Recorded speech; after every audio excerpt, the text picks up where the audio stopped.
Let's just get to the end of this book, you know? Seriously. You want to be done with the book? No, like, I don't.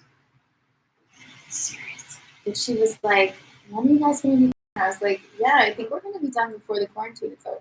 Were you like, when are you going to be done, Leah? Why do you want to? I don't think she's ever tuned in. Well, that makes this a perfect space to vent about.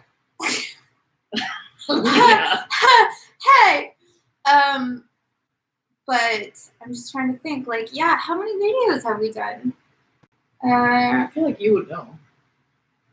I should know this. You could know it. I was saying, like, since the quarantine started, really.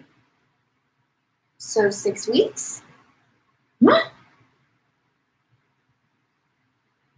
Does that make sense? Which would be 50 days? No. About? 50 No. streams? No, you think that's too many? That's... Okay, there's a live stream on the 18th of the month. I'm trying to figure out... Oh, here's my appointment with Eric. I can't count all of these. And I can't count this. It's too many. You must count it! You don't have to count it 1, now. 2, 3, You have to count it 6, 7, 8, 10, 11, 12, 13. No, it's too difficult. No, And I'm there's not one doing this. missing. No, I don't think there's any missing. No, I think we have all of them. So, did you double check that email that you got wasn't like, oh, so what's your social security number? Because in order for... Wait, I shouldn't have put in my social security. Or your credit card! Oh, I thought they wanted it because we were finally making money off this channel. That's very weird.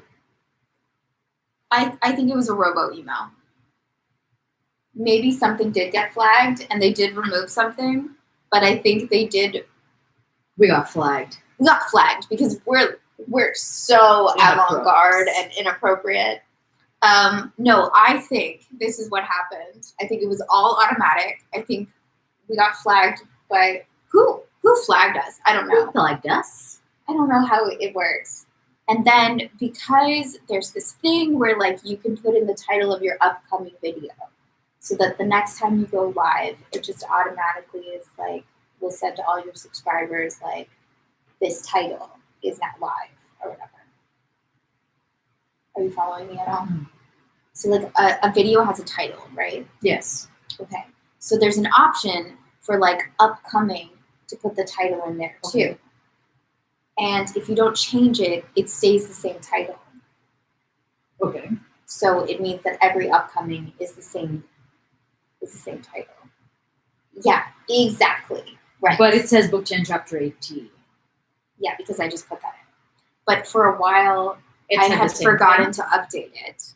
And so it had the title, this is super interesting, I know, of the video that apparently was like Flagged. bad. So they actually removed the wrong video. So what? So they removed a video. What video? You remember that live stream that then we couldn't find? Yes. That they removed that one. That was like 3 days after we got flagged. Then that one's missing. That one's not missing because I went on Facebook And you downloaded it and I from got Facebook. that video and I put it up. So it's not in the live stream sections, but it is there. Oh. Yeah. My head hurts from that basic story. But I think that's what happened, that robots just took the video down. What did we even say in it that was like... I don't know. And I don't know Can how you believe that we might have gotten worried or felt guilty or concerned or like it I produced... felt so bad. I felt terrible. Me too. And I remember I got the email like as we were starting a stream and I was like, I can't deal with this right now. And we just had to record. Well, can you even imagine that might have happened because of a robot? Like that a robot... We got shamed by a robot. That a robot just like made us feel all kinds of things, maybe? Yeah. For some reason, that's very weird to me. Oh.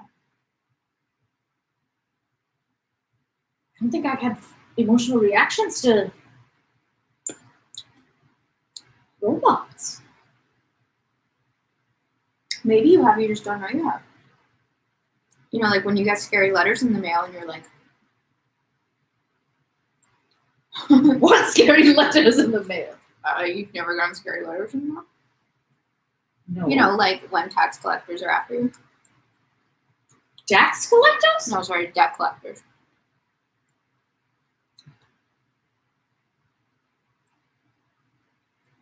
And you're saying that's a robot? Probably. Like, Yeah, but I don't or like feel a parking ticket. I don't feel bad about. I don't feel interpersonally bad. What I'm saying is I felt interpersonally horrible, even though there wasn't a person on the other side. Like, wait, bad about the person who had flagged you, or bad about like the viewers? Bad about the person who had flagged it. Yeah. Bad about the person who saw it and then was like, "Yes, I agree. This is inappropriate." Yeah. Bad about all different flavors, all kinds of bad. Yeah. But then to think that it might have been a robot is like fucking hilarious. It's so weird. Because they definitely responded like it was person. It is weird. Is that gonna be like the future?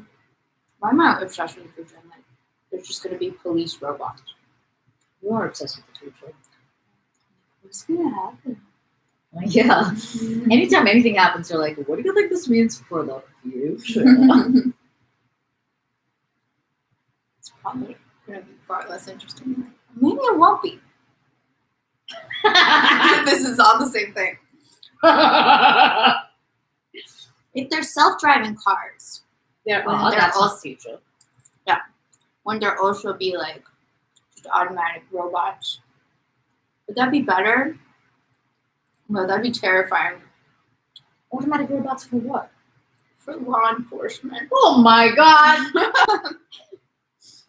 Would that be better? Are you serious? What do you mean? Oh my god! I wonder how many milliseconds it took to be like, no, it wouldn't. Wait, you could argue it would be because like robots, in the same way that driving, like a lot of accidents are caused by like human error. There's a lot of Right, like that's- bias and like human perception that goes into like wrongful law enforcement.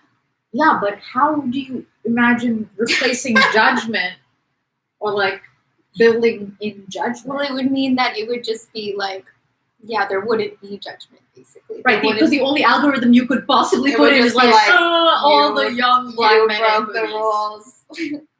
No. What would the fucking algorithms be? When I'm talking about like speakers, there are speeding cameras and light cameras, right? Red Right. light cameras. Yeah. So we're not talking about very tangible things like that. We're talking about law enforcement. I'm saying like maybe it would be colorblind Yeah, but how would you? because like those Imagine biases that. wouldn't exist. How would I imagine this?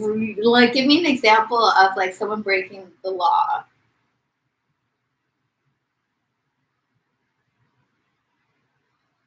homeless people setting up a camp somewhere they're not supposed to.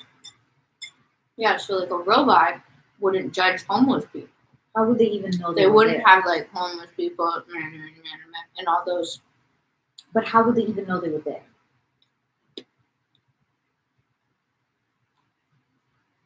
Eyes everywhere. I don't know. Like that's the Yeah, it's just weird. part of like how do you determine whether someone is broken the law? Right.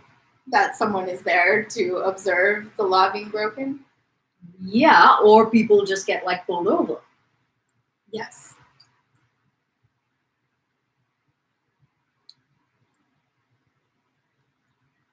What I'm saying is if you built any like mathematical algorithm, I should not be talking about this. this. Right. Because I don't know anything about algorithms, but I've already used the word like 4 times, Algorithm.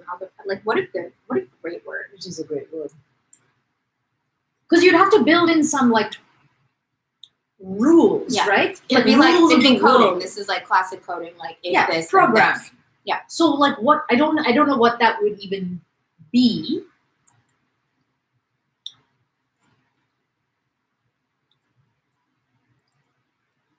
Because like even if they knew all the laws, Mhm. that's like doable, right? That wouldn't be. This is so sorry. I'm so stupid. Mm. I just like don't feel equipped to have a We don't have to think out intelligent how conversation. robots can replace police officers. We don't have to do this. Yeah. Apparently we do.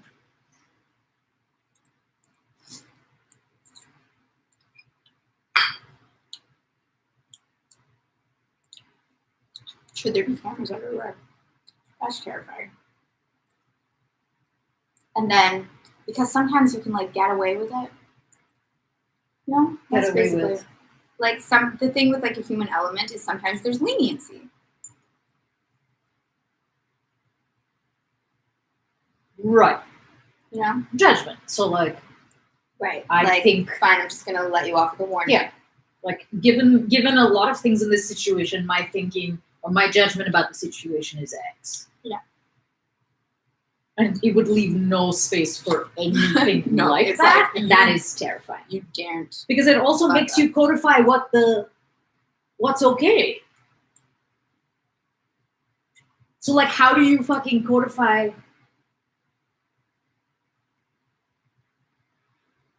I don't know, my brain's dying. Okay, it's alright. I'm trying to think of why it would be harder than writing laws. Because the laws obviously codify behavior. It's because you don't always know when someone's breaking the law or who's doing what. You just don't know any. There's so many things you don't know.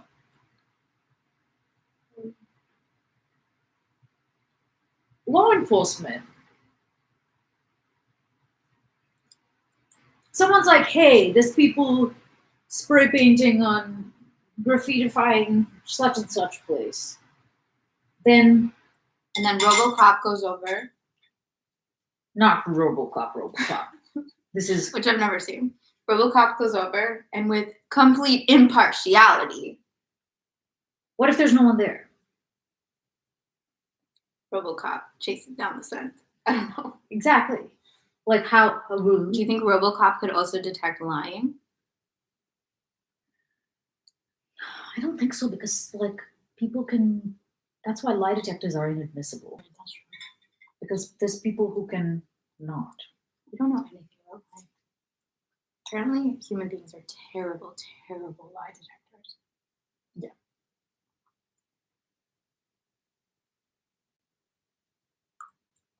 I'm always amazed on dating apps and stuff how many people are into that two truths and a lie thing. Oh yeah. Oh. I know It's that like, takes too oh, much interesting. creativity for me. Like, I pitched this, but like, it's because it's a place where people can brag. yes. Definitely. Because it's like, here's 2 things about me that you won't even fucking believe. Guess the lie, but also know that the one that you think is a lie is the truth. Because Yeah. I'm that cool. Someone was like, I made my first million at 19. And I was like, Whoa. yeah, I really wonder Great. Why are you on a dating? if that's. Hey, Hey, you know what, everyone? It's a hard Doesn't world mean to find anything love. about you. This is a hard enough fucking world. Hey. Yesterday, with the whole discussion around physical attractiveness, I was like, what the hell? This online dating thing is not created equal. Because it's designed perfectly for men who suss up with physical attractiveness naturally. Well, they lean heavier towards that naturally. And women don't decide whether they're attracted to someone based on that.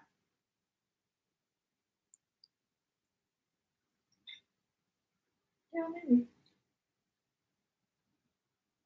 And it makes the whole like at least for it makes the whole interaction very like, do I like this person? Like very confusing. But you don't. That's okay for you to not know. And they don't fucking know either. Yes. So. No one knows. Like the only thing they might know more than you, which frankly I don't even know if this is the case, is whether or not they would sleep with you. And you might not know looking at pictures, right? You would be like, I don't know, depends. It's so weird to be texting someone that you've never met. Oh, it's so easy. I find like I have like no attachment. It just feels like, what are we even doing? You like it though? Or it's easy? It's very easy. It's very easy to differentiate between people who can have a conversation and people who can't. Right off the bat. But it is easy to keep up a good and interesting text conversation with someone that you're not even remotely attracted to, and that's part of the problem. Of like, don't waste your time. That's Yeah, why I think so your like, sister is great when she's like, yeah, no, you got to be economic with this. Yeah, and one of her things is like you have to get to the meeting as soon as possible, because her thing is like you might be wasting time. Anyway.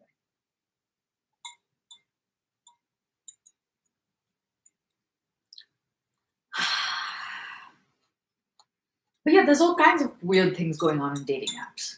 Like it's the like it's if you ever spoken to a minority male about their experience on dating apps, it's fugly.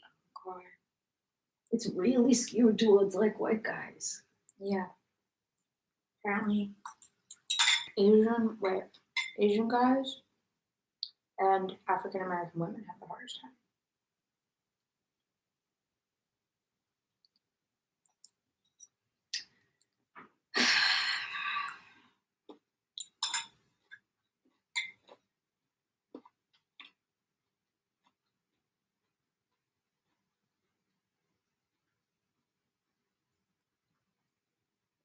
I find that kind of thing to be one of them. It's one of the most disturbing things.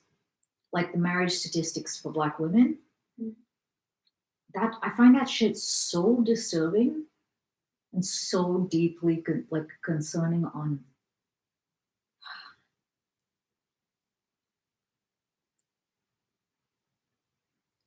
There's like a very low marriage rate. Black women? Yeah. How? Very low. Like how low are we talking?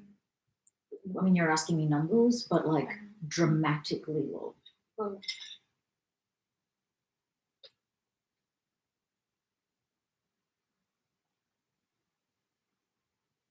I can't. It makes my like I can't have a productive conversation about it. It's just so triggering and upsetting.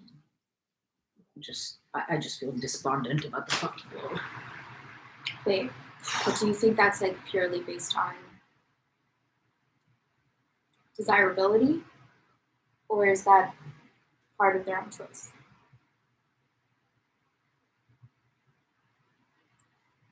I don't think there's any obvious reason that Black women would have a hugely different relationship to have more of an aversion to marriage than either non-Black women or Black men.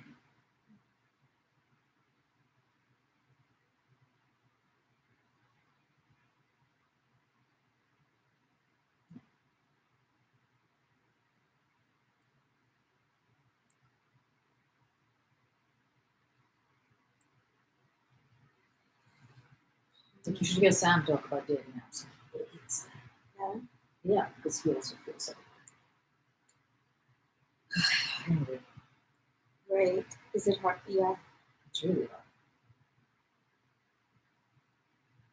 hard. That's just it.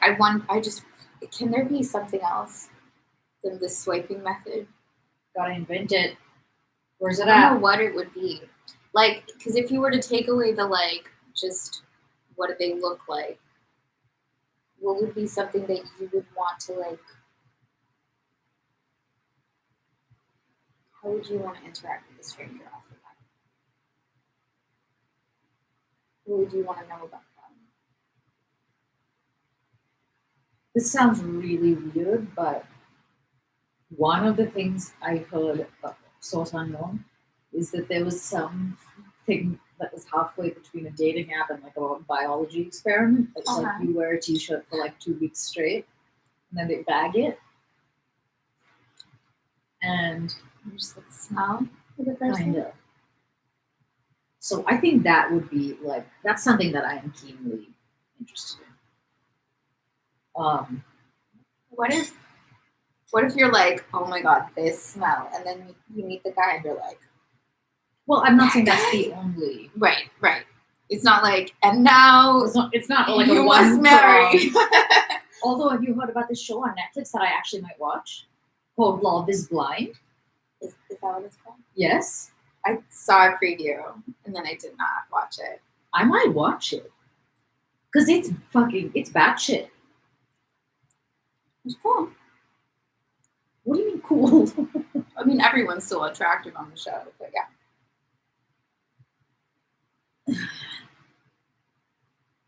I have a very hard time talking about attractiveness because I don't think you can tell if someone's attractive by looking at them. Because I think attraction is a exchange. Okay. I like that. So it's like how you're missing half the. Like, so attraction isn't something that like someone just has. Like Yes, over there, there's attractiveness. Yes. Attraction is something that happens. Yes, like chemistry. That's cool. So it almost feels like it's not irrelevant. It matters hugely what someone looks like. And obviously there is such a thing as I just don't think we should use the word attractiveness. Because attractiveness means you're attracted to them and you have no idea if you are or aren't. I think if you're like and maybe this differs based on gender or whatever a lot, but I personally have no idea until I like basically I'm in a room with the person. You know what I really wish right now? I really wish that somehow you were in the office when they were trying to figure out whether Hillary Swank was hot or not. What do you mean? I really want this argument in that conversation. What do you mean when Can we just can we just edit this episode? Do you know what I'm talking No. about? Did you ever watch The Office? The Office? Not the American one. Huh, okay. There's this one episode where I don't know why, whatever. They're just like the office is trying to decide whether Hillary Swank is hot or not. And they're divided. That's so weird. Very divided on the topic. Yeah. And I want your argument in there, in that mix. So I just propose a different word. Yeah. Because I don't think that it's not possible to be visually appealing. I think you can be visually appealing. Anyone? Probably actually. No, like I think Well, like anyone can kind of like model themselves the right way. Then it's like, oh. Anyway, okay. Wait. You think anyone can model themselves? Like just tuck that in. No. No, I don't. think No, that. no one. No, I do not think that at all in any way. I love all the bullshit that's going on. I love it too. Sorry. Why are you sorry? It's so good. What I mean is that it's not like you can tell nothing about someone's attractiveness by looking at them. Of course you can. Mhm. But I don't think, I think attractiveness is too complicated of a word. It's too like nuanced and dynamic to be calculated by one sense. Yeah, The sight. there's kind of like this idea that it's objective. Yes. Yes. And there are standards of beauty or whatever that are that you can make generalizations about them. And a lot of them have to do from source unknown with proportion and there is some similarity. Like, do you know what the most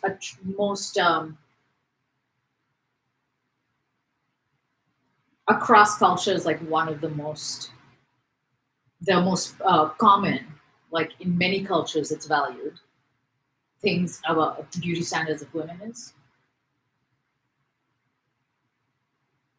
Um, like there's one thing. The thing that comes up the most across the most. Oh, I guess I don't. Hair.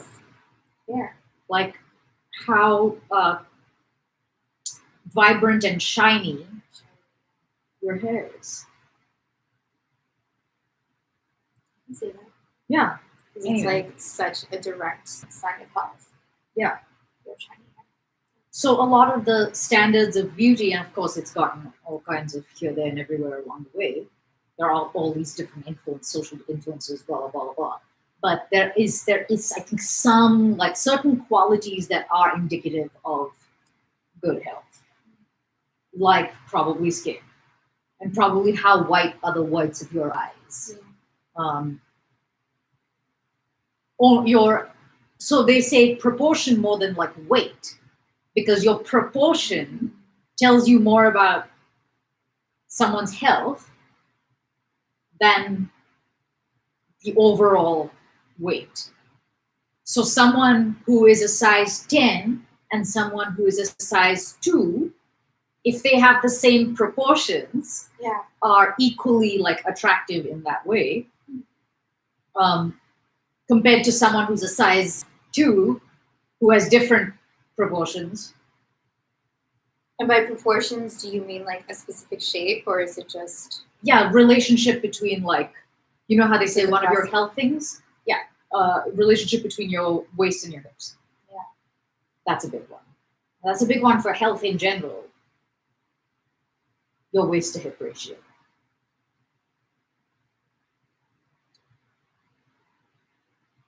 What if it's straight?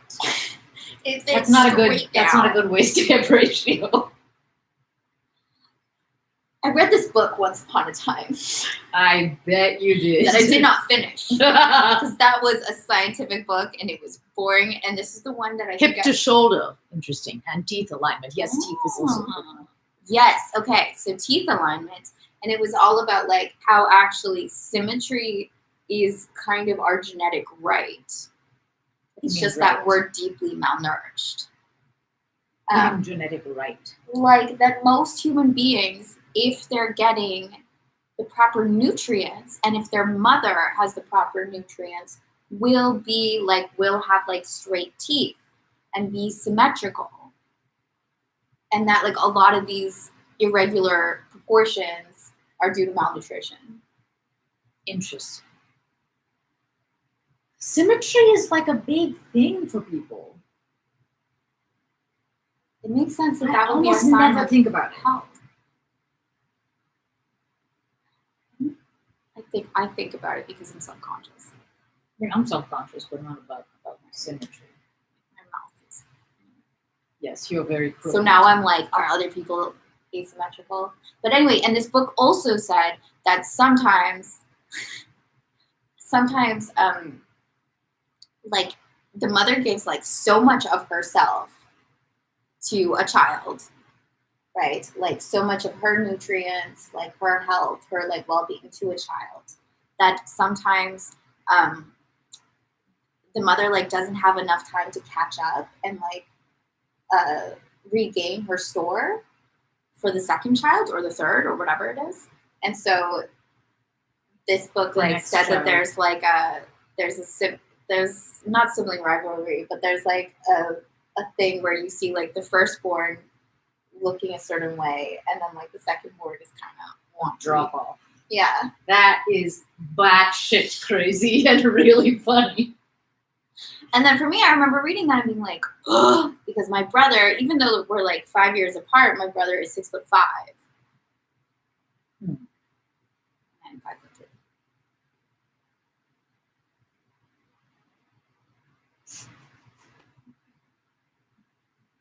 So he got a little bones. He got a lot of bones there. Yeah. But then, like, based on that, it would be like, and look at you. But no, Look at who. you, because you're like a second child too. I am a second child.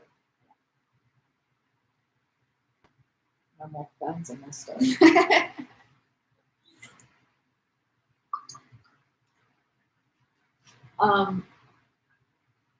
Interesting.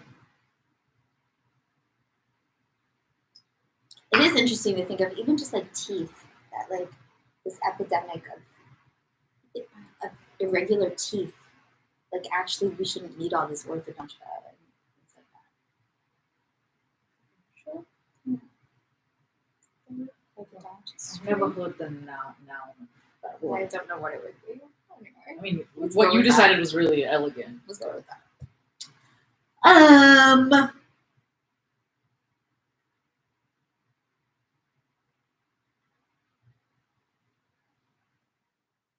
What did we read? We read childhood nutrition is important. It's the second Yes. largest predictor of lifetime intelligence. Oh, that makes me. Well, Why does that make you? because like I can't go back and change it. And you're like worried about your intelligence? Yeah. Anyway. That makes me feel bad for a lot of other people. Because whatever my family may or may have done, like, I'm pretty sure they fed me well. So I got no excuses on that front. But then a lot of my own behaviors, like I frequently think, like, I wonder how smart I would be if I didn't spend 15 years systematically attacking my brain and body. It's not like I think I would be very smart, but it's kind of depressing to like know that you didn't live up to your potential. Like, it's a fucking fact, and that is Yeah. depressing Yeah. because your brain doesn't finish developing until you're like 25, and by then I was like had taken a lot of drugs. Yeah. And that stuff matters. Yeah. So like, But it like combines with this. depressing. Like at that age though, like you don't give a fuck. You think you're invincible. No, certainly you do. Yeah. Yeah. I don't know if somebody was like, you realize you're mortgaging your like future potential. I don't think I would have given a shit. But yeah, now it's a little bit like, I wonder if I would be more useful if I didn't. What a boring Back to the Future episode.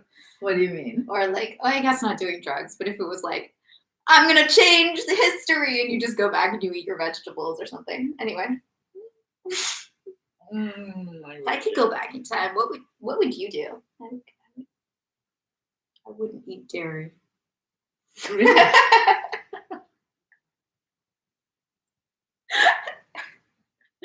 Obscure one. I mean, I think obviously, like, I don't think I would have done a bunch of drugs or started drinking or started smoking cigarettes. Does that count as 1 or 3? Those kind of go together. Like drugs, those are all drugs. But I like obviously needed help, so part of me is like, obviously you did something. Something was necessary, but I wish I had gotten more. I wish I'd gotten more holistic and helpful help for my.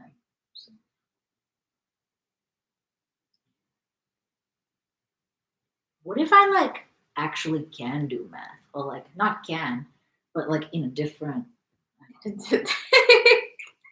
You meet your parallel self. Who like didn't fuck up in childhood, Yeah, and she can do math. and she's like, "Oh, you don't know this?" I'm like,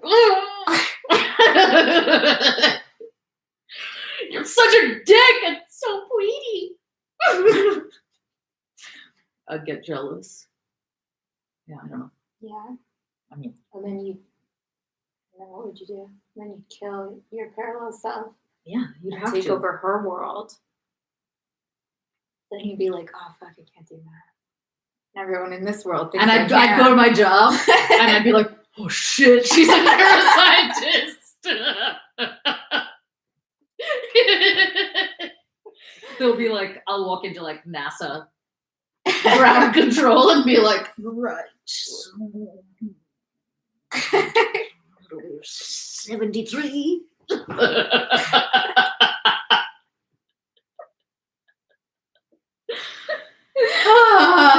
I wish this happened. This is so good. You think? Yeah, this would be a great sketch.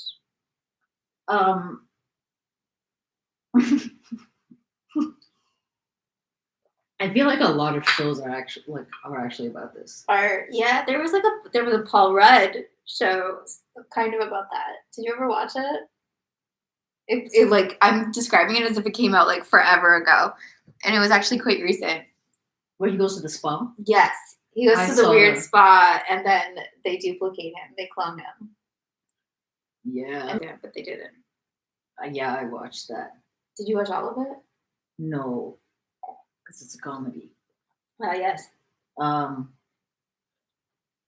was a weird comedy. Yeah, I only watched the first episode. I definitely watched the first episode. Hi, Moshu! Oh. No, I don't think I would. Or you mean with like my other non-math talents? Yes. She thinks that this avatar would end up saving. Yes. Seriously, somehow end up. They'd be like, you can't do math, and then how would you, with your emotional intelligence? Yeah, you would. There was some hilarious moment the other day where I don't know how it came up, but my dad was like, we were talking about how different people engage with Ishan, and I was like, I would never do that. And my dad was like, no, you would try to engage him in the human condition. There was something he said that I was like, is that what you think I'm about? It was like, you'd try to interest him in the human condition, and it would go nowhere. That's such a weird thing to be like, oh yeah, that thing, that human condition thing over there. How dull. I think, I don't know it was very funny actually. But I guess my dad thinks that I'm like very engaged with the human condition, which I think is very funny. Like he thinks I sit around all day and try to. That's probably true. Yeah, I do that too. But I think the funny part for him was not that the human condition is not worthy of attention, but rather like no 2-year-old gives two shits about the human condition. Fair enough.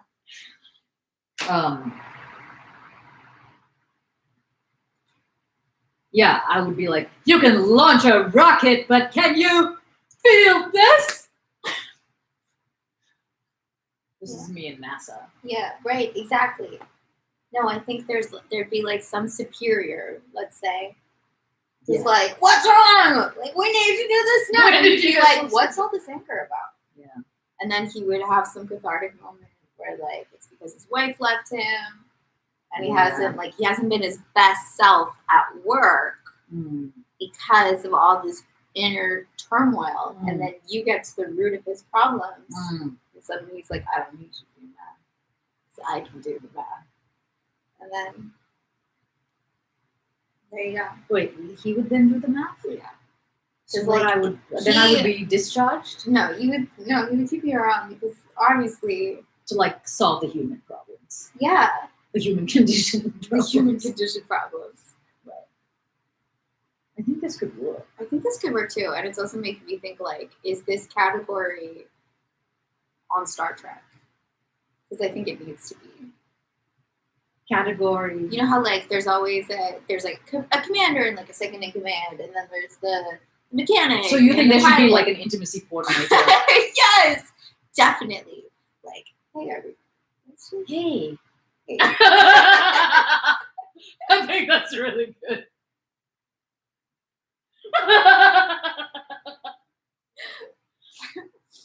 And like in the middle of emergency, something's going dramatically wrong. Like they're firing at us. Like, you don't have to raise your voice. Yeah, you can convey the same information. Let's just take a second. Let's just take 1 second.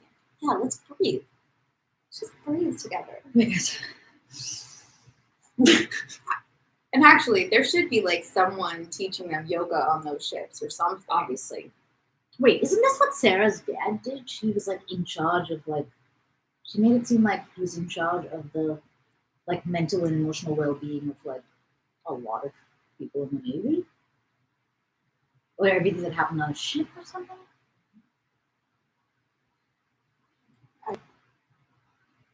I think that might have been his job.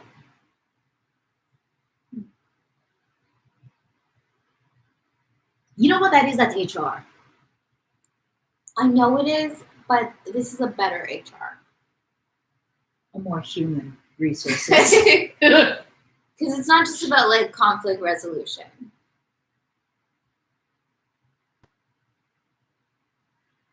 I feel like most HR aren't. My That's dad was actually- in HR. Was he? Yeah. But they don't have like degrees in psychology or anything, do they? Like, No one what's has their degrees in training? anything. How do they get to be HR? How does anyone get anywhere? I have no idea. People like notoriously don't. I mean, obviously there are lines of work where this can't happen, like medicine and shit. But outside of those things, you like notoriously can study anything in the liberal arts field and end up somewhere else doing something totally different. Yeah. Like I want to say that my mother studied. Like my mom ended up doing the kind of work that my dad studied for, and my dad ended up doing the kind of work that my mom studied for. No way. Something like that. Where's your dad? What did they both study? I remember suddenly. It's stupid. I think my mom might have been doing HR in school, and then that's what my dad ended up having his whole career in HR. Of course, my dad studied economics, yeah, but it wasn't economics. I don't know. Who knows what these people did? I forgot how to do the elephant thing. I tried to do it today and it didn't work. What was that? That's me trying to get ready. Okay. I forget how to do it. You're like there. I can't do it very well. You did it so much better. I Yes. can't remember how to do it.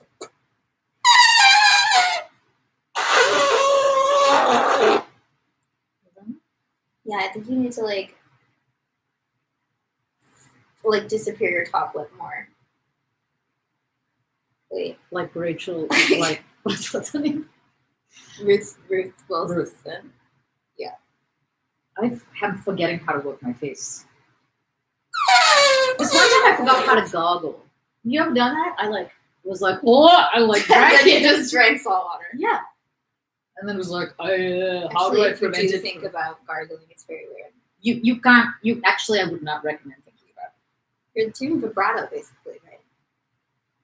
I tried to teach Sam how to goggle. He was like, "What is that? And how do you goggle?" And I was like, you just go like, except there's water in your mouth. How would you teach someone? Yeah, maybe like teach them. I love this, and we should create a whole YouTube channel just about teaching people stupid things that they should Yeah. know how to do, like opening your eyes underwater. Oh my god! Remember when I was trying to learn how to do it, and the only how-to videos of like how to We're open like your eyes underwater. 11-year-olds who were like, now I'm gonna show you how I open my eyes underwater. More like 6-year-olds. Right. Yeah, and they were like, first you get in the pool, And that their dad's like filming them obviously Yeah. with their underwater camera. and then you open your eyes, and I was Pretty much, like, that's how you do it. okay, thanks a lot, child. But yeah, how you gargle. I would start like without the water. Right. But what sound do you make when you goggle? That's very like. I don't think mine makes that sound. Because I think like naturally you have a little bit of saliva. So like, wait, what would I say? How would you do it? Like, Make what are a you go doing? sound.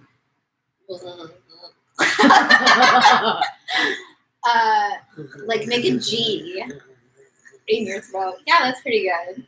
I mean, because I know how to goggle actually, but I don't know how to I don't know how to teach it. Like maybe do like ga, It's a mixture between, but really quickly. and you have to close off the back of your throat. That seems like an important part. Yeah. What are you even doing? Yeah. How do we all know how to do this? What are you physically actually doing now that I think about it? I know you're blocking off your throat. But then what? What is that? What is I that? think it's similar to like rolling an R, which what's going on there too. Um, that's like more forward, That's but in here. it's essentially the same thing. I think just like in a different place.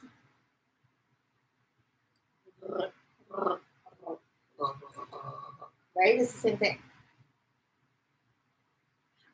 You're vibrating it together. I don't know. Your vocal folds are Yes, your vibrating. vocal. Yes. Yes. I don't know anything about voice. I know nothing about how sound is. Nothing about It's kind of boring. it. Is it? You're right.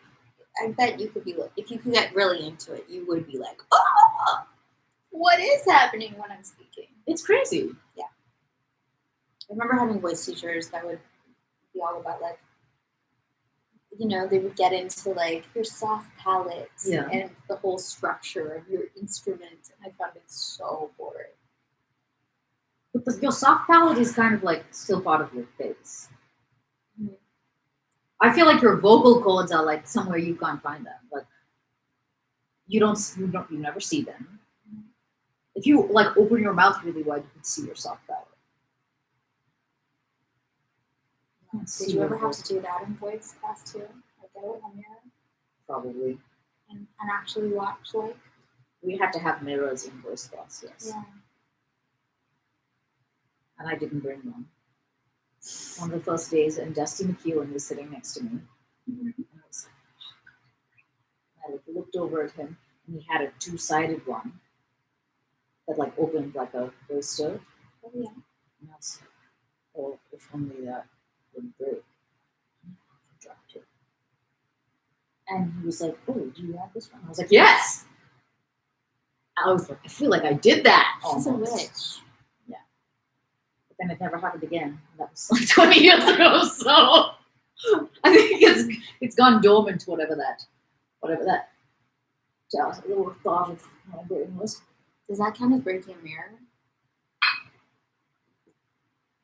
No, because the glass didn't break. It's just the two pieces came apart. Yeah, but is it about the glass breaking or is it just the mirror? They don't say like glass breaks. They say like don't break the mirror. When they say mirror, they mean the glass. They don't mean like the I'm just frame. like, were you curved? I might have been, but it seemed okay. This seems okay at the time. No, I mean in retrospect, I think I was fine, right? I don't know. Maybe that's when I lost most of my brain cells that would have ended me up in NASA. No, because I was already in art school.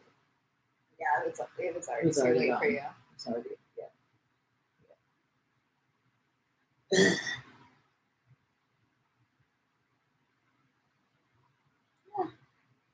NASA.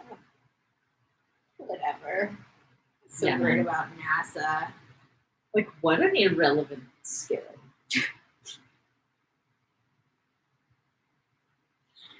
Does anyone really need to go to the moon? Seems like it's an ego thing. Right? I'm doing my emotional intelligence NASA thing. Not even on purpose. Guys, is this about your egos?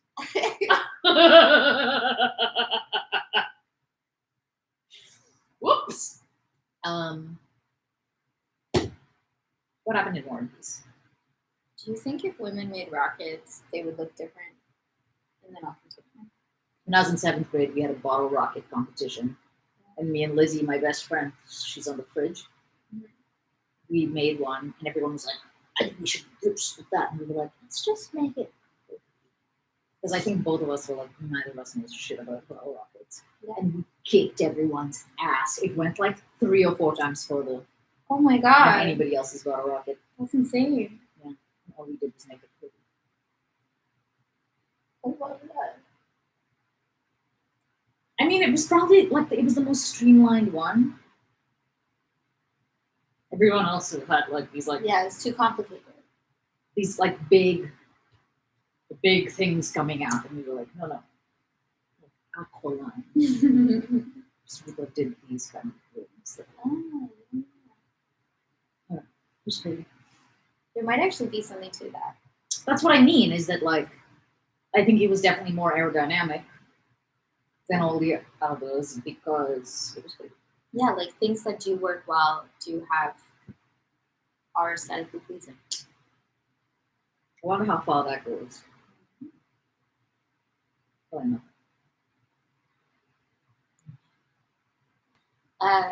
Okay. What happened last night in War and Peace?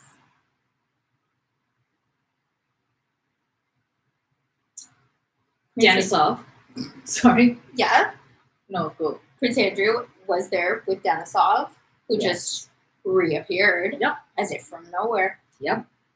And they went to Kutuzov, Serene Highness, who thinks of Andrew like a father. He doesn't think of Andrew like a father. He thinks of himself as being a father figure to Andrew. It'd be so much better if he's like, I've always thought of you as father.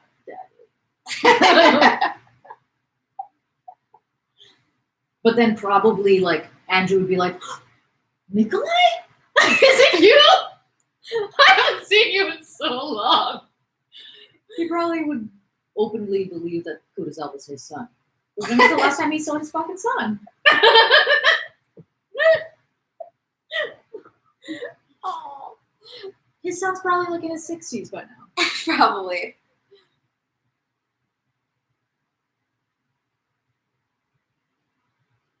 Yep. Yep. The whole point of this is that we're dumbasses. Yes. Yeah, so Kutuzov found out about Prince Andrew's father passing. It was very sad. He was. He was surprisingly sad about it. And then, so Andrew was convinced that like this was the man to be in charge of the Russian forces. yeah, at the end of it, he was like, all my fears have been assuaged. Like, we're in good hands. Because Kutuzov will not assume, He won't do anything, basically. he won't try to push his own agenda. Which, fair enough. It seems like everyone else is trying to do that. Yeah, and he's like, so it's almost like he's the most benign. Because he's like, let's just wait. And let's wait more. Yeah. Because he was like, patience and time, patience and time. I used to always win Thumb War, and that's actually how I won it. Every fucking time. Because I'd just be like, Yeah. and eventually somebody would go in, and I'd be like, fuck! That's duels. That's why you don't fire first at a duel. Look, Obviously, it didn't work, but that's not how it went. I know. But I think that's why people don't just. It's a thumb war with pistols.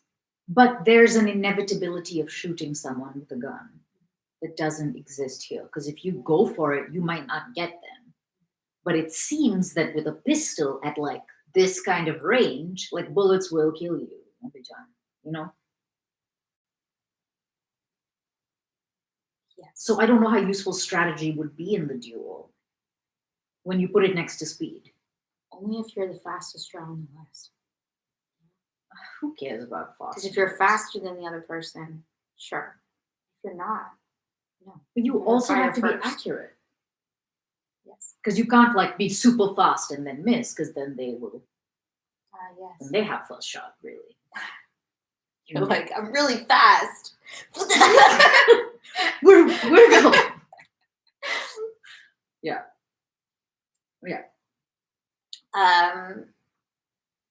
So yeah, Andrew was like, great, we got a general. And then we were transported back to Moscow at Julie's house. I Oh yeah, believe. that was so weird. And they were having a party, of course. And it was like, now that the war is going on, if anything, people are living it up even more than before. Yeah, they were less worried Yeah. You know, as often happens in wartime. as the army approaches. Yeah. That's usually what happens. He talks about it like it's not a Russian thing. He's like, as humans do. This is not how humans do. I don't know. They're gonna get to Moscow. Do they? They're going to. I can't remember what happens. just know the French. They're gonna get to Moscow. What are all these fucking people doing? Sitting around drinking cocktails. Yeah. They're so detached from reality. Live while you can. Yeah, they are. I think the argument is like they're so detached that they like cling harder to their denial. Or that this is like a movie to them. It kind of is. So it's like, this is thrilling. Like, remember when that town, Smolensk, was catching on fire? And everyone was like, wow, it's their own town? Mhm. That was bizarre. Yeah.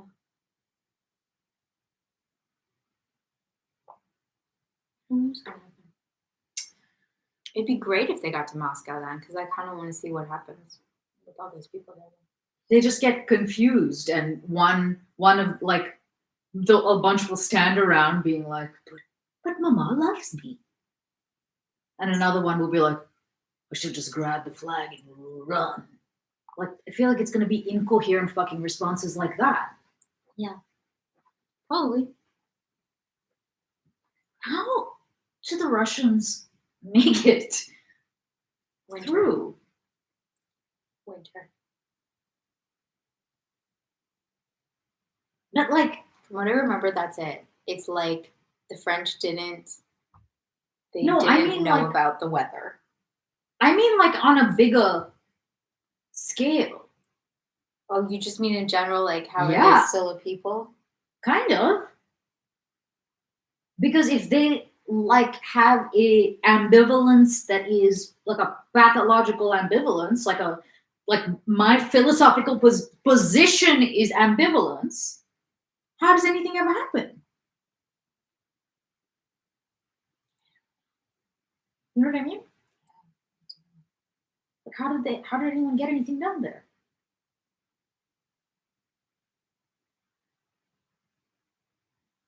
Because it feels like he said he is presenting it that it is a quintessentially Russian worldview.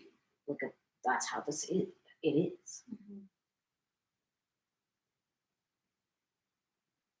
Yeah, if that's the case, like, just wonder how anybody got anything done or made any choices ever.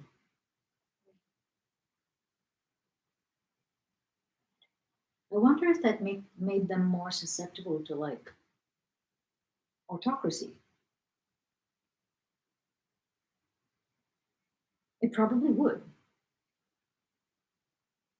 Because if they're like if that is codified in their cultural, I don't know. Yeah, it would probably actually be like fascinating to look at the human condition of Russians and like up to today, why there's been that trajectory. Interesting. Chapter 18 of the book. Yes.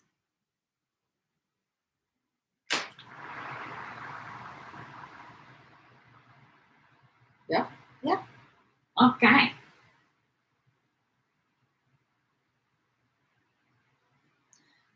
Chapter 18.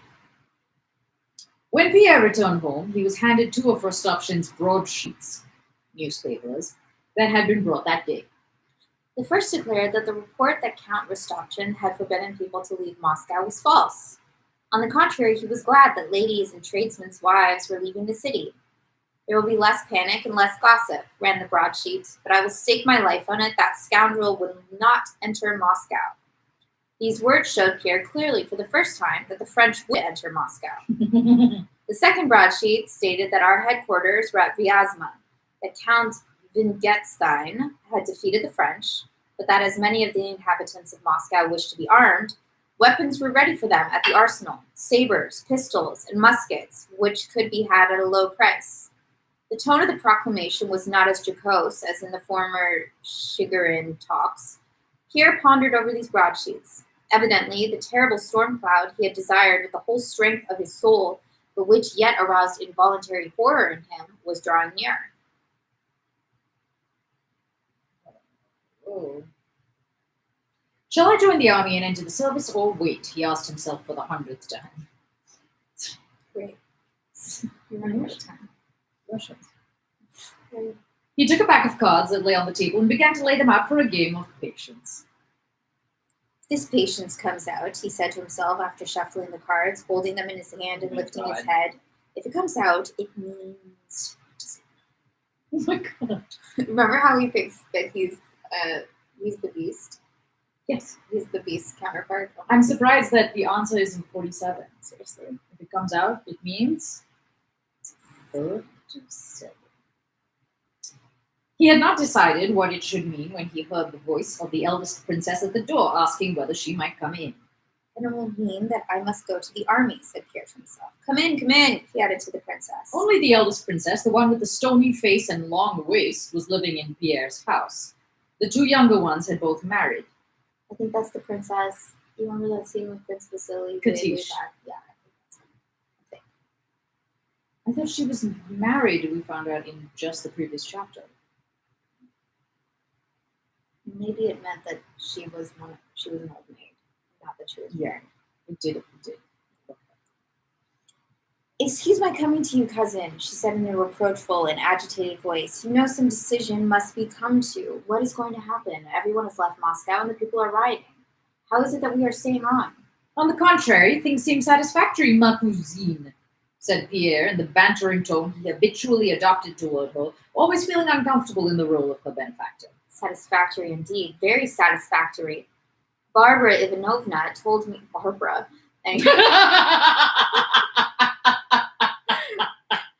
told me today how our troops are distinguishing themselves.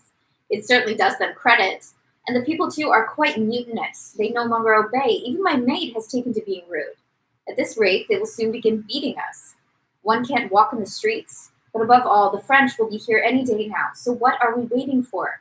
I ask just one thing of you, cousin, she went on. Arrange for me to be taken to Petersburg. Whatever I may be, I can't live under Bonaparte's rule. Oh, come, ma cousine, where did you get your information from? On the contrary. I won't submit to your Napoleon. Others may, if they please. If you don't want to do this. But I will. I'll give the order at once. The princess was apparently vexed at not having anyone to be angry with. Muttering to herself, she sat down on a chair. But you have been misinformed, said Pierre. Everything is quiet in the city, and there is not the slightest danger.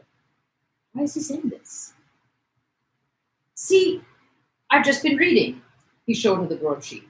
Count Rostopchin writes that he will stake his life on it that the enemy will not enter Moscow. Oh, that count of yours, said the princess malevolently. He is a hypocrite, a rascal who has himself roused the people to riot. Didn't he write in those idiotic broadsheets that anyone, whoever it might be, should be dragged to the lockup by his hair? How silly. And honor and glory to whoever captures him, he says. This is what his cajolery has brought us to.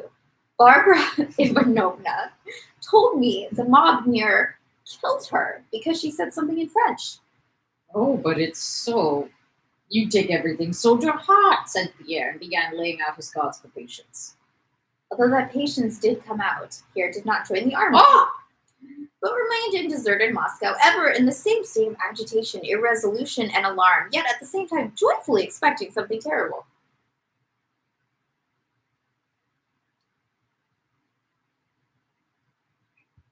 Next day, toward evening, the princess set off, and Pierre's head steward came to inform him that the money needed for the equipment of his regiment could not be found without selling one of the estates.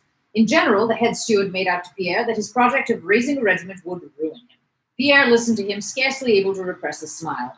Well then, sell it, said he. What's to be done? I can't draw back now. The worse everything became, especially his own affairs, the better was Pierre pleased, and the more evident was it that the catastrophe he expected was approaching. Hardly anyone he knew was left in town. Julie had gone, and so had Princess Mary.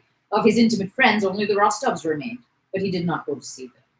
To distract his thoughts, he drove that day to the village of Vorontsov to see the great balloon Lepik was constructing to destroy the foe, and a trial balloon that was to go up next day. The balloon was not yet ready, but Pierre learned that it was being constructed by the Emperor's desire. The emperor had written to Count Rostopchin as follows. As soon as Lepich is ready, get together a crew of reliable and intelligent men for his car and send a courier to General Kutuzov to let him know. I have informed him of the matter. Please impress upon Lepich to be very careful where he descends for the first time, that he may not make a mistake and fall into the enemy's hands. It is essential for him to combine his movements with those of the commander-in-chief. On his way home from Vorontsovl, as he was passing the Bolotno place, Pierre, seeing a large crowd around the Lobno Palace, stopped and got out of his trap. A French cook accused of being a spy was being flogged. The flogging was only just over, and the executioner was releasing from the flogging bench a stout man with red whiskers and blue stockings and a green jacket who was moaning piteously. Ooh. Another criminal, thin and pale, stood near. Judging by their faces, they were both Frenchmen. With a frightened and suffering look resembling that on the thin Frenchman's face, Pierre pushed his way in through the crowd. What is it? Who is it? What is it for? He kept asking. But the attention of the crowd, officials, burghers, shopkeepers, peasants, and women in cloaks and in pelisses, was so eagerly centered on what was passing in Lobno Place that no one answered him. The stout man rose, frowned, shrugged his shoulders, and evidently trying to appear firm, began to pull on his jacket without looking about him. But suddenly his lips trembled and he began to cry in the way full-blooded grown-up men cry, though angry with himself for doing so. In the crowd, people began talking loudly to stifle their feelings of pity, as it seemed to Pierre. A pelisse is a cloak with little arm sleeves that goes to your ankles. Little arm sleeves, like to your I don't know if they're little, but anyway, it has arm sleeves. I see. He's cook to some prince. A Monsieur. What? Russian sauce seems to be sour to a Frenchman, sets his teeth on edge, said a wrinkled clerk who was standing behind Pierre, when the Frenchman began to cry. The clerk glanced round, evidently hoping that his joke would be appreciated. Some people began to laugh, others continued to watch in dismay the executioner who was undressing the other man. Pierre choked, his face puckered, and he turned hastily away, went back to his trap, muttering something to himself as he went, and took his seat. As they drove along, he shuddered and exclaimed several times, so audibly that the coachman asked him, What is your pleasure? Where are you going? Shouted Pierre to the man who was driving to Lubyanka Street. To the governor's, as you ordered, answered the coachman. Fool! Idiot! Shouted Pierre, abusing his coachman, a thing he rarely did. Home, I told you, and drive faster, blockhead. I must get away this very day, he murmured to himself. At the sight of the tortured Frenchman and Who the crowd... is Pierre? Indeed. Who is... I'm serious! Who is this fucking... Like, are you seeing any continuity of fucking behavior? I think he gets in his head a lot and procrastinates and is not his own man ever.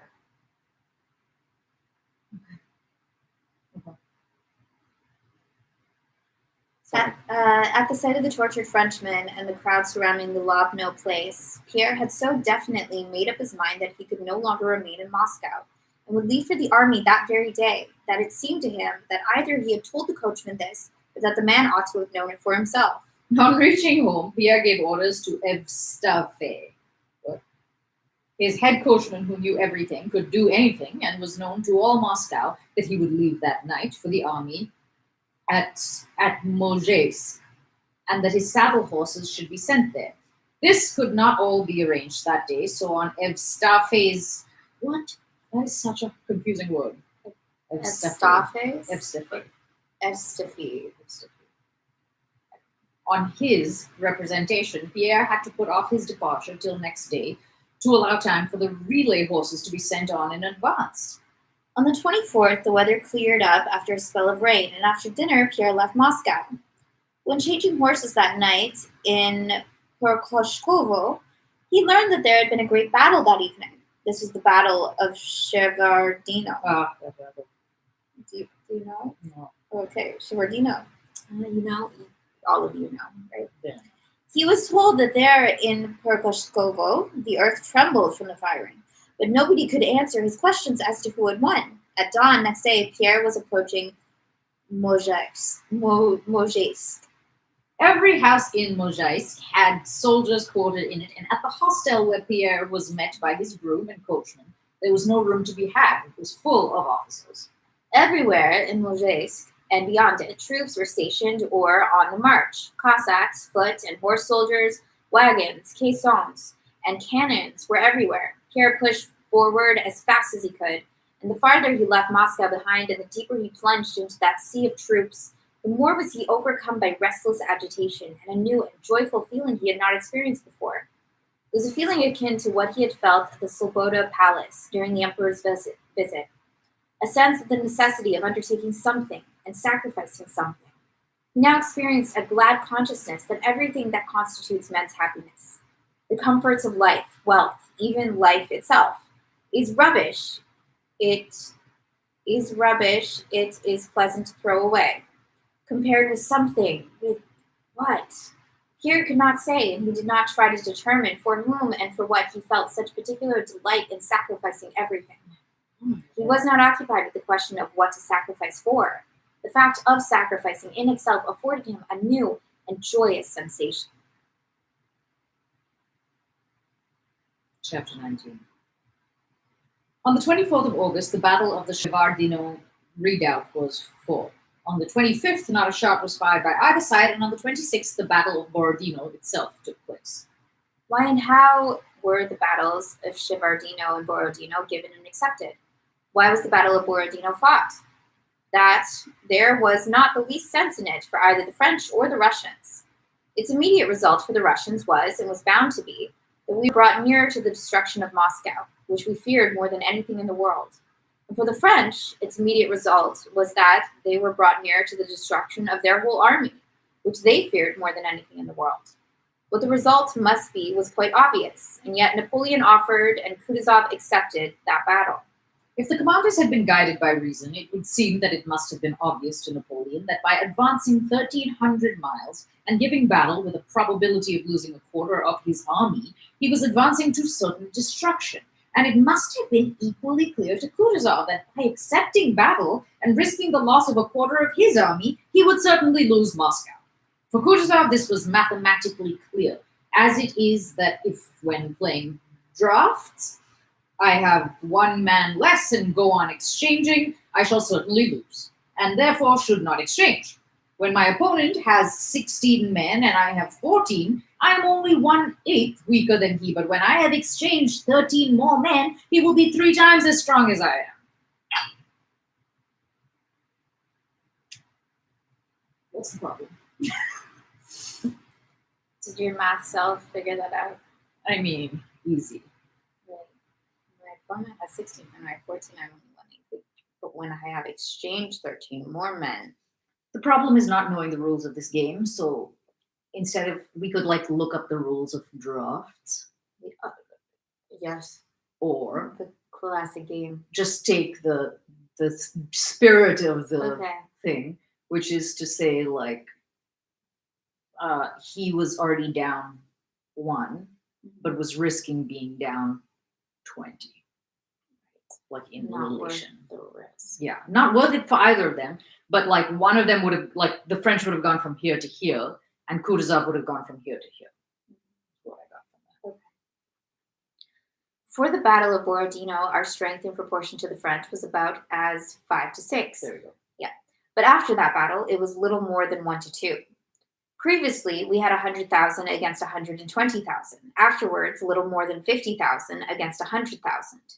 Yet the shrewd and experienced Kutuzov accepted the battle, while Napoleon, who was said to be a commander of genius, gave it, losing a quarter of his army and lengthening his lines of communication still more. If it is said that he expected to end the campaign by occupying Moscow, as he had ended a previous campaign by occupying Vienna, there is much evidence to the contrary. Wait, I just want to take that back because I didn't understand. If it is said that he expected to end the campaign by occupying Moscow, as he had ended a previous campaign by occupying Vienna, there is much evidence to the contrary. Napoleon's historians themselves tell us that from Smolensk onward, he wished to stop, knew the danger of his extended position, and knew that the occupation of Moscow would not be the end of the campaign. For he had seen at Smolensk the state in which Russian towns were left to him, and had not received a single reply to his repeated announcements of his wish to negotiate. In giving and accepting battle at Borodino, Kutuzov acted involuntarily and irrationally. But later on, to fit what had occurred, the historians provided cunningly devised evidence of the foresight and genius of the generals who, of all the blind tools of history, were the most enslaved and involuntary. I did not realize. Didn't you know the generals are the real victims in all this? No, I think he's saying they're the most useless. Okay.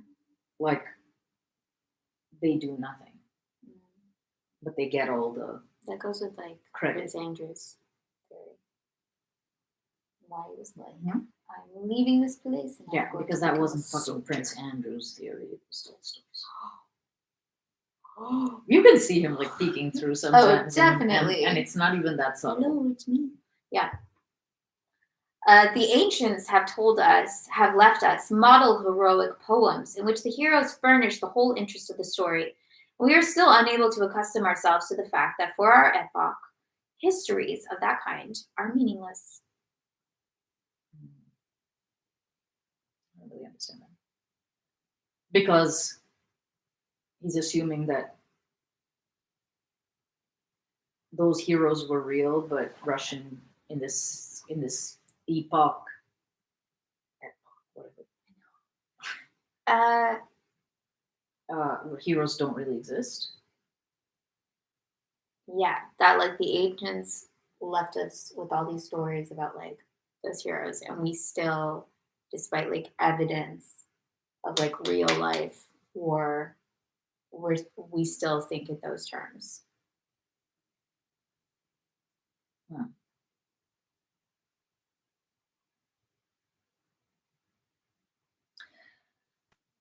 I mean, I feel like he could come to a different conclusion, but okay.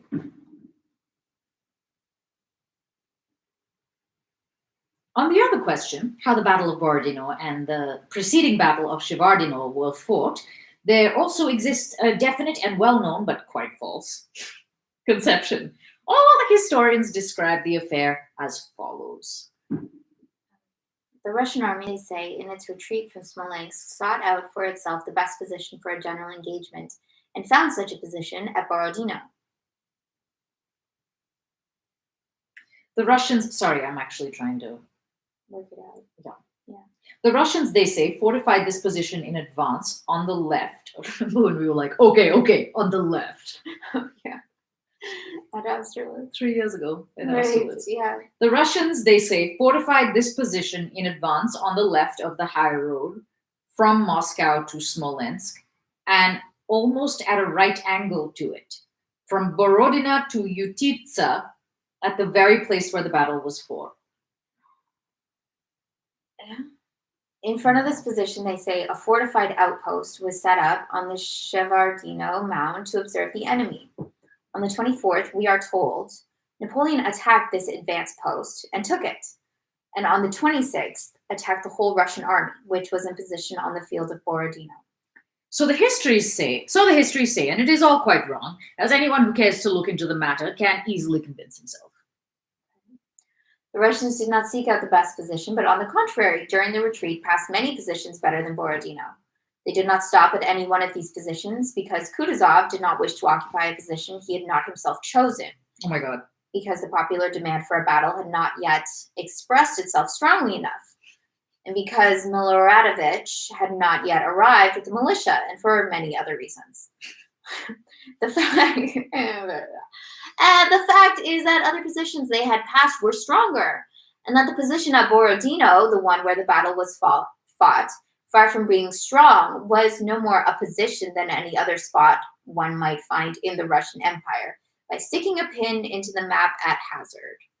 Wait, so he's saying that Kutuzov totally chose this out of ego? Yeah, sort of. Which goes against That whole I thought we liked Kutuzov.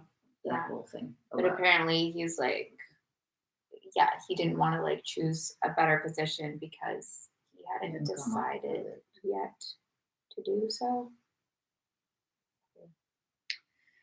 Not only did the Russians not fortify the position on the field of Borodino to the left of and at a right angle to the high road, that is the position on which the battle took place, but never till the 25th of August, 1812, did they think that a battle might be fought there.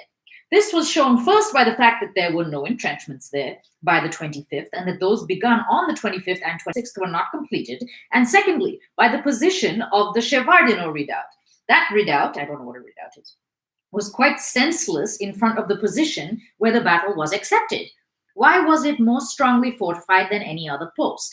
And why were all efforts exhausted and 6,000 men sacrificed to defend it till late at night on the 24th?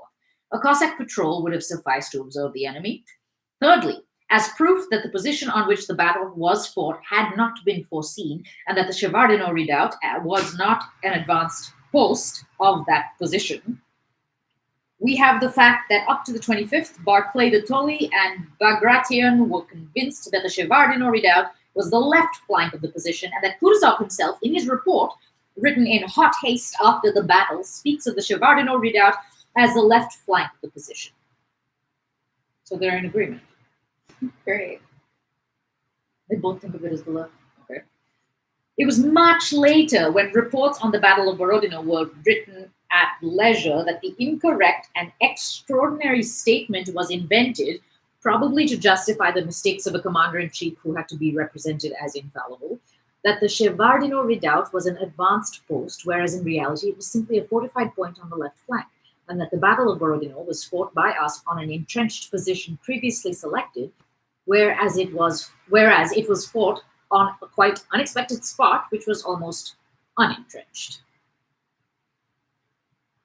You following? The gist. Okay. Good. You? No. It's just like he's saying the same shit he's always saying, which is that everyone acts like, that this was foresight and wisdom and military genius and strategy, and everyone was all prepared for this. But here are all the facts that give the lie to that. This actually wasn't. It just happened to be where this happened, and they just happened to then, at the last minute, rush to fortify something or rush to begin entrenchments when there actually hadn't been any. So just to say that all of it was last minute and incidental, Yeah. are not the same as the story spinners and the historians say, which is his favorite topic. The case was evidently this: a position was selected along the river Kolocha, which crosses the high road, not at a right angle, but at an acute angle, so that the left flank was at Shevardino, the right flank near the village of Novo, and the center at Borodino at the confluence of the rivers Kolocha and Voyna. To anyone who looks at the field of Borodino without thinking of how the battle was actually fought, this position, protected by the river Kolocha, presents itself as obvious for an army whose object was to prevent an enemy from advancing along the Smolensk road to Moscow. Napoleon, riding to Valjevo on the 24th, did not see, as the history books say he did, the position of the Russians from Utitsa to Borodino. He could not have seen that position because it did not exist. Nor did he see an advanced post of the Russian army. But while pursuing the Russian rearguard, he came upon the left flank of the Russian position, the Shevardino redoubt, and unexpectedly for the Russians moved his army across the Kolocha. And the Russians, not having time to begin a general engagement, withdrew their left wing from the position they had intended to occupy, and took up a new position, which had not been foreseen and was not fortified. By crossing to the other side of the Kolocha to the left of the high road, Napoleon shifted the whole forthcoming battle from right to left, looking from the Russian side, and transferred it to the plain between Utitsa, Semenovsk, and Borodino, a plain no more advantageous as a position than any other plain in Russia. And there the whole battle of the 26th of August took place. Had Napoleon not ridden out on the evening of the 24th to the Kolocha, and had he not then ordered an immediate attack on the redoubt, but had begun the attack next morning, no one would have doubted that the Shevardino redoubt was the left flank of our position, and the battle would have taken place. I don't know how many people agree with him about this. Like, I can't tell if he's like a tin foil hat, like, this was where really right was left and left was right. Like, why is Tolstoy the expert on this? Or maybe it's like that I don't know how well this accepted was this is. written 1860s, I want to say. I don't want to say anything. Yeah, I just don't know. I don't know the basis for all of his arguments. I think it's fine for him to have a theory. I guess I just don't know what prevailing wisdom actually is today about it. Yeah. And whether this was a contested subject. Like, is there something that these people would have to give a shit in order to go and contest it? But I wonder what historians actually think about what happened. Let's look up the Battle of Borodino, August the 26th. Make note of it.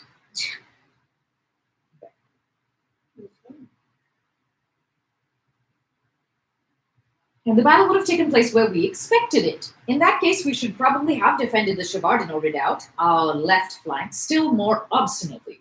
We should have attacked Napoleon in the center or on the right, and the engagement would have taken place on the 25th, in the position we intended and had fortified. But as the attack on our left flank took place in the evening after the retreat of our rear guard, that is, immediately after the fight at Gridneva, and as the Russian commanders did not wish and were not in time to begin a general engagement then on the evening of the 24th, the first and chief action of the Battle of Borodino was already lost on the 24th and obviously led to the loss of the one fort on the 26th.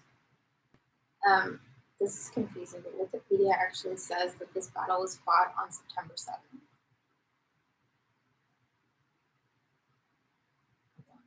It was one of the deadliest of the Napoleonic Wars. Yeah. Had Napoleon not ridden out? Mm. No. After the loss of the Shevardino redoubt, we found ourselves on the morning of the 25th with a position for our left flank, and were forced to bend it back and hastily entrench it where it chanced to be. Not only was the Russian army on the 26th defended by weak, unfinished entrenchments, but the disadvantage of that position was increased by the fact that the Russian commanders, not having fully realized what had happened, namely the loss of our position on the left flank and the shifting of the whole field of the forthcoming battle from right to left, maintained their extended position from the village of Novo and to Utitsa, and consequently had to move their forces from right to left during the battle. So it happened that throughout the whole battle, the Russians opposed the entire French army launched against our left flank, but with but half as many men. Poniatowski's action against Utitsa and Uvarov's on the right flank against the French were actions distinct from the main course of the battle. Thank you. So, the Battle of Borodino did not take place at all as in an effort to conceal our commander's mistakes, even at the cost of diminishing the glory due to the Russian army and the people. It has been described. The Battle of Borodino was not fought on a chosen and entrenched position with forces only slightly weaker than those of the enemy, but as a result of the loss of the Shevardino redoubt, the Russians fought the Battle of Borodino in an open and almost unentrenched position, with forces only half as numerous as the French, that is to say, under conditions in which it was not merely unthinkable to fight for 10 hours and secure an indecisive result, but unthinkable to keep an army even from complete disintegration and flight. Great. It's very confusing to get a chapter being like, I know you think this was the battle, as if we have like a preconception to what it is. It's like, actually, this is really what happened. Why is that confusing? Because we don't know what's happening. But at least he tells us beforehand. So. He's like, this isn't what happened, but here you go. Because I would be pissed if I had spent a lot of time like being like, this is what happened. Okay, I get it, this is what happened. And then he was like, but none of that happened. Right. Which seems much more cool. Okay. Keep going? Yeah. 20. Chapter 20. On the morning of the 25th, Pierre was leaving Mozhaisk. Mozhaisk? How do we say that? Yeah. At the descent of the high steep hill down which a winding road led out of town past the cathedral on the right, where a service was being held and the bells were ringing, Pierre got out of his vehicle and proceeded on foot. Behind him, a cavalry regiment was coming down the hill, preceded by its singers. Coming up toward him was a train of carts carrying men. Singers? Cavalry regiments have singers? Oh, Cool. do you think, unless you think it means something different? Like Batman? No, I don't know. Singers? I don't know. um, People who sin in the front. The peasant drivers, shouting and lashing their horses, kept crossing from side to side. The carts, in each of which 3 or 4 wounded soldiers were lying or sitting, jolted over stones that had been thrown on the steep incline to make it something like a road. The wounded, bandaged with rags, with pale cheeks, compressed lips, and knitted brows, held onto the sides of the carts as they were jolted against one another. Almost all of them stared with naive, childlike curiosity at Pierre's white hat and green swallowtail coat. Pierre's coachman shouted angrily at the company of. Oh my god, company? What am I saying? Pierre's coachman shouted angrily at the convoy of wounded to keep to one side of the road. The cavalry regiment, as it descended the hill with its singers, surrounded Pierre's carriage and blocked the road. Pierre stopped, being pressed against the side of the cutting in which the road ran. The sunshine from behind the hill did not penetrate into the cutting, and there it was cold and damp. But above Pierre's head was the bright August sunshine, and the bells sounded merrily. One of the carts with wounded stopped by the side of the road close to Pierre. The driver, in his bast shoes, ran panting up to it, placed a stone under one of its tireless hind wheels, and began arranging the breech band on his little horse. One of the wounded, an old soldier with a bandaged arm who was following the cart on foot, caught hold of it with his sound hand and turned to look at Pierre. I say, fellow countrymen, will they set us down here or take us on to Moscow? He asked. Pierre was so deep in thought that he did not hear the question. He was looking at the cavalry regiment that had met the convoy of wounded, now at the cart by which he was standing, in which 2 wounded men were sitting and one was lying. One of those sitting up in the cart had probably been wounded in the cheek. His whole head was wrapped in rags, and one cheek was swollen to the size of a baby's head. Holy shit. His nose and mouth were twisted to one side. This soldier was looking at the cathedral and crossing himself. Another, a young lad, a fair-haired recruit, as white as though there were no blood in his thin face, looked at Pierre kindly with a fixed smile. The third lay prone so that his face was not visible. The cavalry singers were passing close by. Lost, quite lost. This is not helpful, guys. Seriously. Way to keep the troops' morale. Let's have singers to really dampen any embers of hope. Lost, quite lost is my head so keen, living in a foreign land. They sang their soldiers' dance song. As if responding to them, but with a different sort of merriment. The metallic sound of the bells reverberated high above, and the hot rays of the sun bathed the top of the opposite slope with yet another sort of merriment. But beneath the slope, by the cart with the wounded, near the panting little nag, where Pierre stood, it was damp, somber, and sad. The soldier with the swollen cheek looked angrily at the cavalry singers. Oh, the coxcombs, he muttered reproachfully. That is exactly what I was thinking. What is a coxcomb? Do you know? A coxcomb. Yeah, but why would you call like a singer a coxcomb? A dongle. I don't know. Like, what an insult. Roosters. Yeah, because like, what's the point of that fucking thing? Right. These singers are so pointless. Okay. I have no idea. Okay.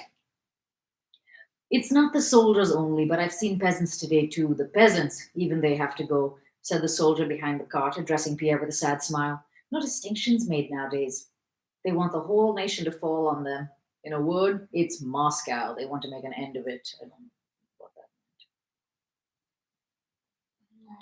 In spite of the obscurity of the soldier's words, Pierre understood what he wanted to say and nodded approval. That's good. The road was clear again. Pierre descended the hill and drove on. He kept looking to either side of the road for familiar faces, but only saw everywhere the unfamiliar faces of various military men of different branches of the service, who all looked with astonishment at his white hat and green tailcoat. Having gone nearly 3 miles, he at last met an acquaintance and eagerly addressed him. This was one of the head army doctors. He was driving toward Pierre in a covered gig. Jig? What do you mean, gig? Sitting beside a young surgeon, and on recognizing Pierre, he told the Cossack who occupied the driver's seat to pull up. Count, Your Excellency, how come you to be here? Asked the doctor. Well, I wanted to see. Yes, there will be something to see. Pierre got out and talked to the doctor, explaining his intention of taking part in a battle. You can't just be like, let me take part. He can't. Give me a gun. I want to try it. The doctor advised him to apply direct to Kutuzov. I mean, it's also like he's like, I will go, and in like, I'm going to the army, and then someone's like, hey, what are you doing here? He's like, oh, I'm just looking. Seriously, wait a minute. Yeah, that's so Pierre of him. Is it? I thought he just like put his foot in his mouth all the time. I don't know who he is. Like I honestly. How perfect, because he's a mystery even to himself. Because Yeah. if you were to try to understand yourself, Oh, you would be a fool to do so. yes, indeed. A fool. A coxcomb. You freaking coxcomb. I'm going to start calling people that. I really think you should. Where are we? He should apply direct to Kutuzov. Yeah, where is that? Like, Do you want to make an end of it? That's the next one. the next part is why should you be God? Oh, whoops. Why should you be God? Why should you be God knows where, out of sight during the battle? He said, exchanging glances with his young companion. Anyhow, His Serene Highness knows you and will receive you graciously. That's what you must do. The doctor seemed tired and in a hurry. Oh, you think so? I also wanted to ask you where our position is exactly, said Pierre. The position, repeated the doctor. Well, that's not my line. Drive past Taranova. A lot of digging is going on there. Go up the hillock and you'll see. Can one see from there? If you would. But the doctor interrupted him and moved towards the jig. I would go with you, but on my honor, I don't want to. But on my honor, I'm up to here. And he pointed to his throat. I'm galloping to the commander of the corps. How do matters stand? You know, Count, there'll be a battle tomorrow. Out of an army of 100,000, we must expect at least 20,000 wounded. We haven't stretchers or bunks or dressers or doctors enough for 6,000. We have 10,000 carts, but we need other things as well. We must manage as best we can. The strange thought that of the thousands of men, young and old, who had stared with merry surprise at his hat, perhaps the very men he had noticed, why did you wear a white hat? And he thinks thousands of men have looked at him. He's like, why is everyone so impressed with my outfit? Why did you wear a white hat? But really, Take like, it off. take It's not attached. take it off, and that's gonna get dirty. Like that's just like it's gonna get so dirty. Do not wear a white hat to war. Maybe it's his out. Like, because he's like, I don't know if I want to do this. Maybe it's his out. So, like, when he gets there, he's like, oh, I totally would battle, but I can't because I'm not wearing the right clothes. my hat's going to get really dirty. Merry surprise at his hat. Perhaps the very men he had noticed. 20,000 were inevitably doomed to wounds and death. Amazed Pierre. They may die tomorrow. Why are they thinking of anything but death? And by some latent sequence of thought, the descent of the Mojay's kill, the carts with the wounded, the ringing bells, the slanting rays of the sun, and the songs of the cavalrymen vividly recurred to his mind. That's very funny. Why is it funny? Because that's literally can be said of any moment. Some latent sequence of thought. And I don't really know what was going on, but the sum and substance was like just that stuff. It's the like funniest, most vague, laziest. It's really funny. The cavalry ride to battle and meet the wounded, and do not for a moment think of what awaits them, but pass by, winking at the wounded. Yet from among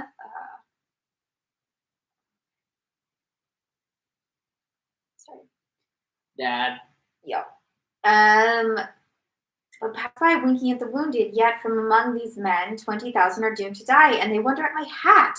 No one's wondering at your hat! Strange, thought Pierre, continuing his way to Tatarinova. In front of a landowner's. Why do they care so much about me? So I'm going to die tomorrow. They're just obsessed with my hat! No one cares about your hat, Bilbo. It's white, that's the only reason. Okay. In front of a landowner's house to the left of the road stood carriages, wagons, and crowds of orderlies and sentinels. The commander-in-chief was putting up there, but just when Pierre arrived, he was not in, and hardly any of the staff were there. They had gone to the church service. Pierre drove on towards Gorky. Gorky? What a horrifying name. Gorky. When he had ascended the hill and reached the little village street, he saw for the first time peasant militiamen in their white shirts and with crosses on their caps who, talking and laughing loudly, animated and perspiring, were at work on a huge knoll overgrown with grass to the right of the road. Some of them were digging, others were wheeling barrel loads of earth along planks, while others stood about doing nothing. 2 officers were standing on the knoll directing the men. On seeing these peasants, who were evidently still amused by the novelty of their position as soldiers, Pierre once more thought of the wounded men at Mozhaïsk, and understood what the soldier had meant when he said, "They want the whole nation to fall on them." The sight of these bearded peasants at work on the battlefield, with their queer, clumsy boots and perspiring necks, and their shirts opening from the left toward the middle, unfastened, exposing their sunburned collarbones, impressed Pierre more strongly with the solemnity and importance of the moment than anything he had yet seen or heard.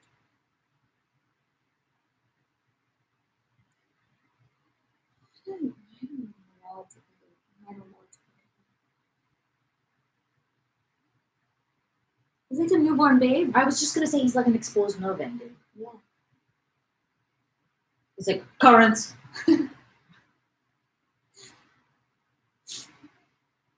Yeah.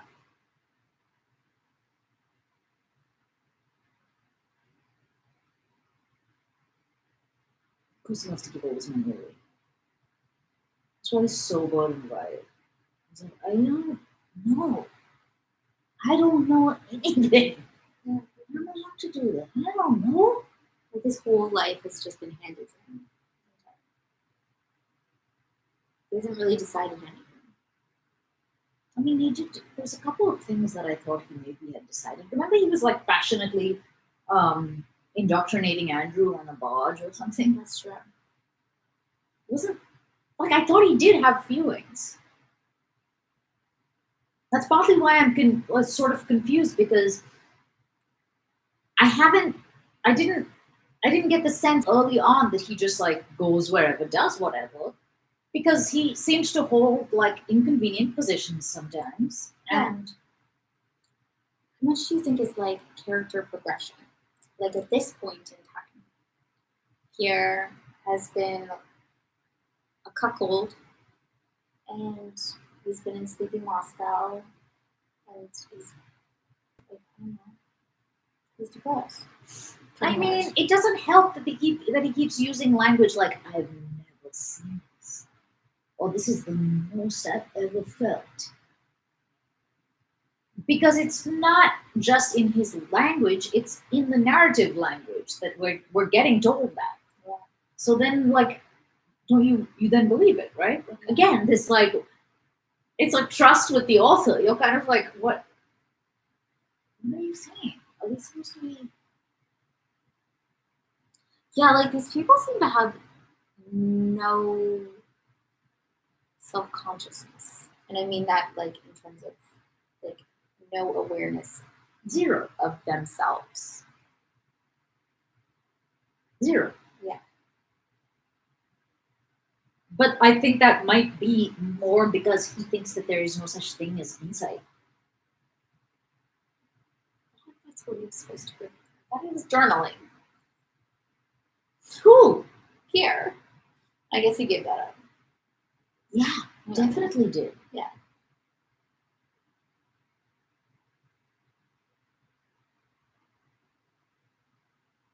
It's like he's got narcolepsy.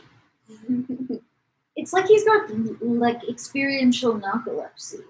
There's times that he's like awake and is like doing stuff, and then he just like goes asleep in parts of his life.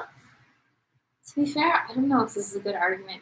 It doesn't really seem like there's anyone being a very good compass for any of these characters. What do you mean being a compass for them? Like, there's no one showing these gentlemen the way. No. I mean, Like, it doesn't really seem like there's very many good people in this story to be like providing sense or direction. But who? So therefore, what? Because that could either I'm be. just trying to excuse their behavior because I'm like, they have no guidance. Well, I don't think it's necessarily a reflection of their behavior. I think it's more a reflection of him. Because if he like sees no like fundamentally like worthy, I don't know. Like he doesn't respect them, almost. Definitely. So like, it's not their fucking fault. I don't think it's their fault. Yeah, and I don't think you think so either. Yeah, I guess I'm just wondering if it's like, you know, you are kind of a product of your environment and it's a bit vacuous. I guess it's a lot of pages for vacuous. Unless you're right in that they're all newborns, and so everything is happening for the first time. Yeah, there seems a bit of that, and I also don't know if it's like of the time period. For some reason, this more and more is making me think of Peer Gynt, I don't even know it. which is kind of like it's kind of the similar situation, like Pear. Oh, like keeps keeps finding himself in these adventures. He's like, what is this? I don't understand it. Like, and he keeps trying to like understand himself. And you would think that like at the end of the story there would be like some clarity as to who he is as a man. There's nothing. And then like the whole time death is chasing Pear. I forget what they call death. Something like weirder and more obscure. But anyway, death is chasing him. And finally finally Pear is an old man and like death is there. And he's like, okay, Pear, like I'm gonna take you unless you can answer this question. Who is Peer Gynt? And he's like, I don't know. Peer Gynt's an onion. Like no matter how many layers you take off, there's nothing there. How does that go over? This feels like the same to me. Like there is no crux to these characters. And then what ends up happening anyway in Peer Gynt is like his like childhood sweetheart, basically, who's been waiting for him for 70 years, starts singing. And she says, I know who you are, Pear. Like, you've been in my heart this whole time. And somehow that saves him. From death? Yeah. I would be enraged if I finished this. And was like, what? I'd be enraged.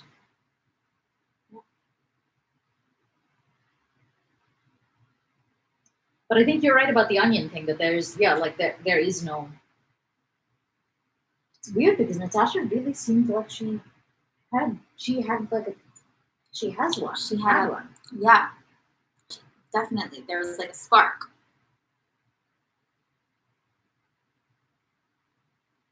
And something like, there's something constant, or something like, because the fluctuations in general of and she like is obviously very emotionally all over the place, but she's consistently all over. I don't know. There's something consistent about her that feels like, okay, I have a sense of what's happening there, but I do not have a sense of what is happening with anyone else. Yeah. Ever really. And I wonder what that is. Dennis Hogg as a center.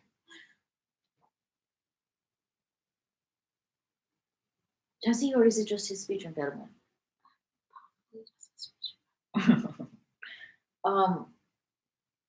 Yeah, weird, man. And maybe it is like this Russian perspective where they write characters that way. That's how we see people. Which way? The reason why I'm like, oh, maybe it's also because Peer Gynt is written by Strindberg.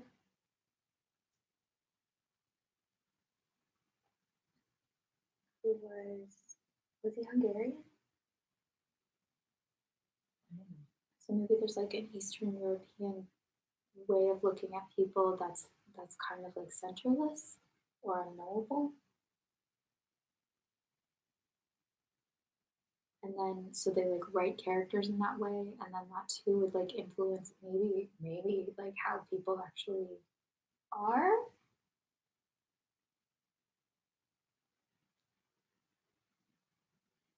Maybe.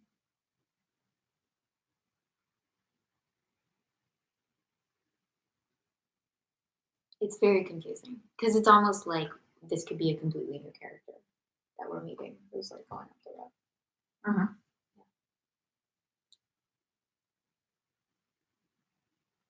It's really into hats. What? Why do I keep looking at my hat?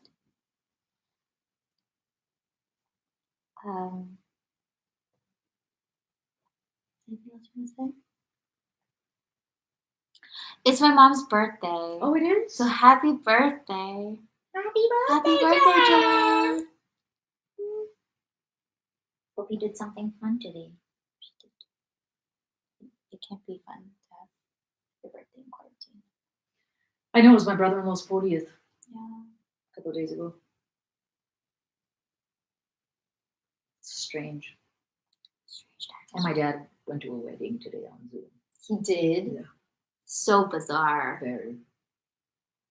Wait, so they had a quarantine wedding? Or what was it? Who? Like the couple that got married? Yeah. Like, was it just There was them? no And... one there. Wait, what? This is an internet wedding? Yes. Like, was there... The officiant was in Puerto Rico, Huh? not in where they were. Okay. So the officiant was virtual.